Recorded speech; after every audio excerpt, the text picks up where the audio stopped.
Hello, this is Big Clingy, and welcome to my commentary playthrough of Advance Wars 2. The Advance Wars series is made by Intelligent Systems, the same company that does Fire Emblem, but the series debuted in the West long before Fire Emblem did, so I actually think the majority of Fire Emblem fans started off by playing this series. The core strategy elements are similar, but of course this game is very different, has much more traditional strategy game features. Now I'll just take a minute to explain how this playthrough is going to work, because it's not a normal casual type playthrough. You see, I'm going to be going through the game's campaign mode on normal difficulty because, well, that's the one you have to start off on. And, well, mainly because I've played this game so many times, I've learned how to S-rank most of the missions in the campaign mode. So what I'm going to do is, I'm going to be going for an S-rank on every single mission, not necessarily a perfect score though. So that's the plan, and this is the prologue of the campaign mode.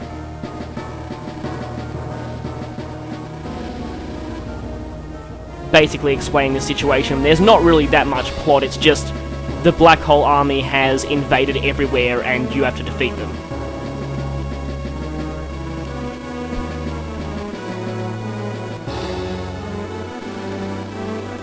And this line here is really all you need to know about the plot of the first game.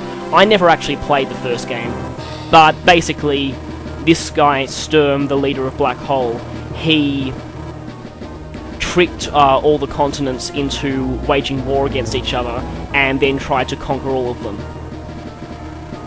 And got massively owned. But now the Black Hole Army is back with a proper army of its own.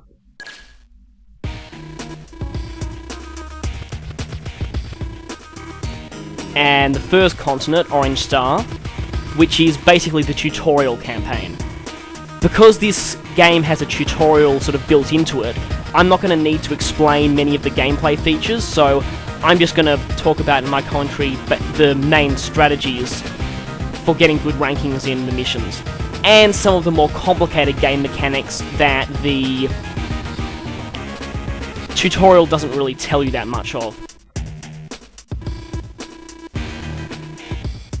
Yeah, interestingly, Andy is the one who is acting dumb about the other countries, when normally you'd think it would be someone like Max.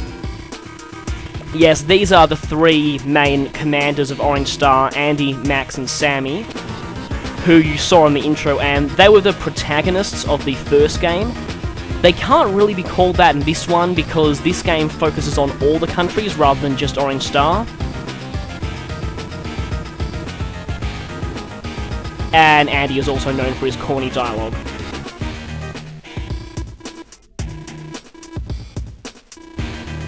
I'll explain about the gameplay abilities of these three when we get to use them in missions.